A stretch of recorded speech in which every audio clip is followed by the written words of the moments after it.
আপুনি এতিয়াও চৰকাৰী গেছ চিলিণ্ডাৰ পোৱা নাই নেকি?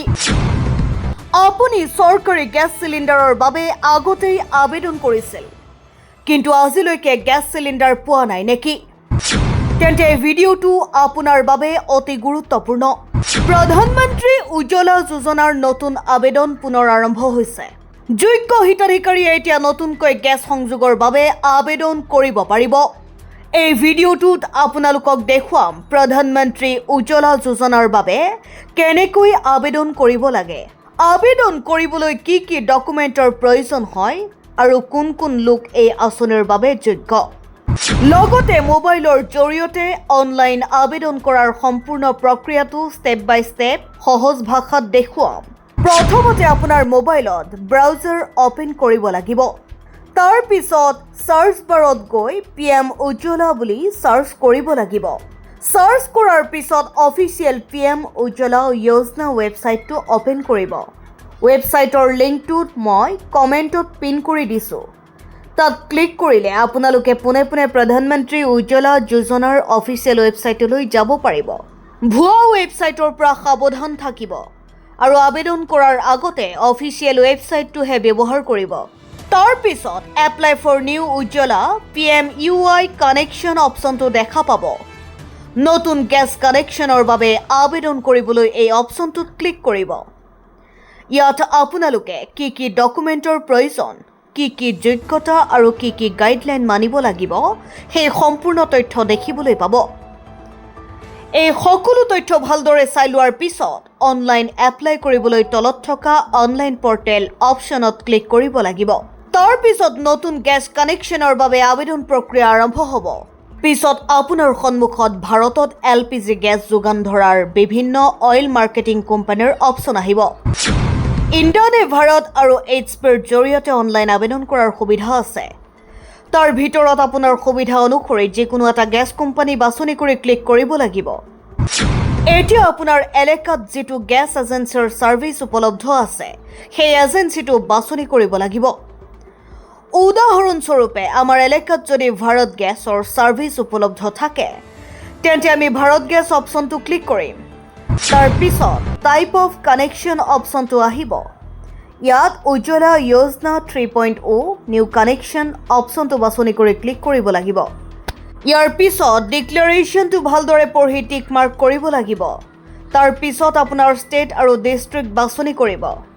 ষ্টেট আৰু ডিষ্ট্ৰিক্ট চিলেক্ট কৰাৰ পিছত শ্ব' লিষ্ট অপশ্যনত ক্লিক কৰিব লাগিব। আপোনালোকৰ সন্মুখত আপোনাৰ ডিষ্ট্ৰিক্টত থকা সকলো গেছ ডিষ্ট্ৰিবিউটৰ বা এজেন্সিৰ তালিকা দেখা যাব।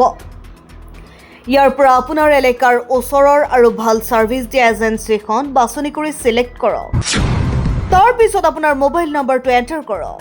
তলত দিয়া কেপচা কোডটো সঠিকভাৱে পূৰণ কৰি ছাবমিট অপশ্যনত ক্লিক কৰক। ইয়াৰ পিছত জেনেৰেট OTP অপশ্যনত ক্লিক কৰক। আপোনাৰ মোবাইল নম্বৰত অহা OTPটো এণ্টাৰ কৰক। OTP সঠিকভাৱে এণ্টাৰ কৰাৰ পিছত ছাবমিট OTP অপশ্যনত ক্লিক কৰক। এতিয়া আপোনাৰ সন্মুখত উজ্জ্বলা 3.0 KYC নিউ কানেকশ্যন পেজটো আহিব। এতিয়া আবেদন প্ৰক্ৰিয়াটো আগবঢ়াবলৈ প্ৰচিড অপশ্যনত ক্লিক কৰক। এতিয়া এই ফৰ্মখনত কনজিউমাৰ মিগ্ৰেণ্ট ফেমিলি অপশ্যনটো দেখা পাব। যদি আপুনি মিগ্ৰেণ্ট ফেমিলি নহয় তেন্তে ইয়াত ন' অপশ্যনটো বাছনি কৰিব। ইয়াৰ পিছত ফেমিলি ID অপশ্যনত গৈ ৰেচন কাৰ্ডটো চিলেক্ট কৰিব লাগিব। তাৰ পিছত তলত থকা ৰেচন কাৰ্ড নম্বৰ অপশ্যনত আপোনাৰ ৰেচন কাৰ্ডৰ নম্বৰটো সঠিকভাৱে এণ্টাৰ কৰক। তাৰ পিছত টাইপ অফ স্কেম অপশ্যনত আপোনাৰ কেটেগৰীটো চিলেক্ট কৰিব লাগিব। যদি আপুনি জেনেৰেল কেটেগৰীৰ হয় তেন্তে জেনেৰেল চিলেক্ট কৰক আৰু যদি আপুনি SC বা ST কেটেগৰীৰ হয় তেন্তে আপোনাৰ প্ৰযোজ্য কেটেগৰীটো সঠিকভাৱে চিলেক্ট কৰক। তাৰ পিছত ফেমিলি আইডেণ্টিটি ষ্টেট অপশ্যনত আপোনাৰ ৰাজ্য বাছনি কৰিব লাগিব। আপুনি যদি অসমৰ হয় তেন্তে আসাম ষ্টেটটো চিলেক্ট কৰক। পিছত সকলো তথ্য এবাৰ ভালদৰে পৰীক্ষা কৰি প্ৰচিড অপশ্যনত ক্লিক কৰক। এতিয়া আপোনাৰ সন্মুখত এখন নতুন ফৰ্ম অপেন হ'ব। এতিয়া তলত থকা চেকবক্সটোত ঠিক চিহ্ন দিয়ক। তাৰ পিছত আপোনাৰ ফেমিলিত এপ্লিকেণ্টজনক বাদ দি কিমানজন মেম্বাৰ আছে সেই সংখ্যা এণ্টাৰ কৰক। উদাহৰণস্বৰূপে এপ্লিকেণ্টজনক বাদ দি যদি পৰিয়ালত 4জন সদস্য থাকে তেন্তে ইয়াত 4 লিখিব। এতিয়া ৰিলেশ্যন উইথ এপ্লিকেণ্ট অপশ্যনত গৈ সেই ফেমিলি মেম্বাৰজনৰ সৈতে এপ্লিকেণ্টৰ কি সম্পৰ্ক সেইটো চিলেক্ট কৰক। তাৰপিছত ফাৰ্ষ্ট নেম আৰু লাষ্ট নেম সঠিকভাৱে এণ্টাৰ কৰক। শেষত সেই সদস্যজনৰ আধাৰ নম্বৰটো এণ্টাৰ কৰি তথ্যসমূহ ভালদৰে মিলাই লওক। তাৰপিছত আধাৰ কাৰ্ডত উল্লেখ থকা জন্ম তাৰিখ বা বয়সৰ তথ্য অনুসৰি এই সদস্যজনৰ এজটো সঠিকভাৱে এণ্টাৰ কৰক। এনেদৰে যদি আপোনাৰ পৰিয়ালত আৰু কোনো ফেমিলি মেম্বাৰ আছে তেন্তে তলত থকা এড ফেমিলি মেম্বাৰ অপশ্যনত ক্লিক কৰক। তাৰপিছত একেদৰে প্ৰতিজন ফেমিলি মেম্বাৰৰ relation, first name, last name, Aadhaar number আৰু এজৰ প্ৰয়োজনীয় তথ্য পূৰণ কৰি এড কৰি লওক।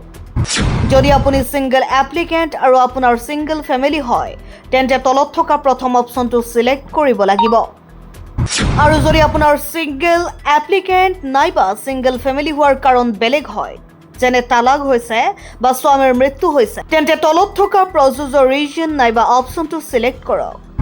যদি আপুনি ছিংগল ফেমিলি হিচাপে আবেদন কৰিছে আৰু সেই কাৰণটো এপ্লিকেণ্টৰ ক্ষেত্ৰত প্ৰযোজ্য হয় তেন্তে সেই অপশ্যনটো চিলেক্ট কৰিব। কিন্তু যদি আপুনি ইতিমধ্যে ফেমিলি মেম্বাৰ এড কৰিছে তেন্তে এই অপশ্যনটো চিলেক্ট নকৰিব। পাৰ্চনেল ডিটেইলছ অপশ্যনত আপোনাৰ ফাৰ্ষ্ট নেম, লাষ্ট নেম আৰু যদি মিডল নেম থাকে সেইটো সঠিকভাৱে এণ্টাৰ কৰক। তাৰপিছত আপোনাৰ ডেট অফ বাৰ্থটো চিলেক্ট কৰক। সকলো তথ্য আপোনাৰ চৰকাৰী নথি পত্ৰৰ সৈতে মিলাই সঠিকভাৱে পূৰণ কৰক।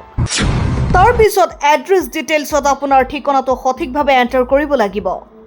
ইয়াৰ বাবে প্ৰয়োজন অনুসৰি আইডি প্ৰুফটো আপলোড কৰক আৰু নথিখনত থকা তথ্যৰ সৈতে মিলাকৈ আপোনাৰ এড্ৰেছটো সঠিকভাৱে পূৰণ কৰক। তাৰপিছত আইডেণ্টিটি প্ৰুফ অপশ্যনত আপোনাৰ যিকোনো এটা বৈধ আইডেণ্টিটি ডকুমেণ্ট বাছনি কৰক। যদি আধাৰ কাৰ্ড ব্যৱহাৰ কৰিব বিচাৰে তেন্তে আধাৰ কাৰ্ডটো চিলেক্ট কৰি প্ৰয়োজনীয় তথ্য পূৰণ কৰক। তাৰপিছত বেংক ডিটেইলছখিনি সঠিকভাৱে এণ্টাৰ কৰিব লাগিব। আপোনাৰ bank account number, IFSC code আদি প্ৰয়োজনীয় তথ্য পূৰণ কৰক। যদি চৰকাৰৰ ফালৰ পৰা ছাবচিডি প্ৰদান কৰা হয় তেন্তে এই বেংক একাউণ্টলৈ ছাবচিডি জমা হ'ব পাৰে। সেই বেংকৰ তথ্যসমূহ সঠিকভাৱে এণ্টাৰ কৰি এবাৰ ভালদৰে মিলাই লওক। এতিয়া পেকেজ ডিটেইলছ অপশ্যনত আপোনাৰ গেছ চিলিণ্ডাৰৰ চাইজ বাছনি কৰিব লাগিব। আমি যদি 14.2 কেজি LPG চিলিণ্ডাৰৰ বাবে আবেদন কৰি আছোঁ তেন্তে ইয়াত 14.2 কেজি অপশ্যনটো চিলেক্ট কৰক। তাৰপিছত আপুনি গাঁৱত নে চহৰত থাকে সেই অনুসৰি প্ৰযোজ্য অপশ্যনটো চিলেক্ট কৰক। গাঁৱত থাকিলে ৰুৰেল, চহৰত থাকিলে উৰ্বান অপশ্যনটো চিলেক্ট কৰক।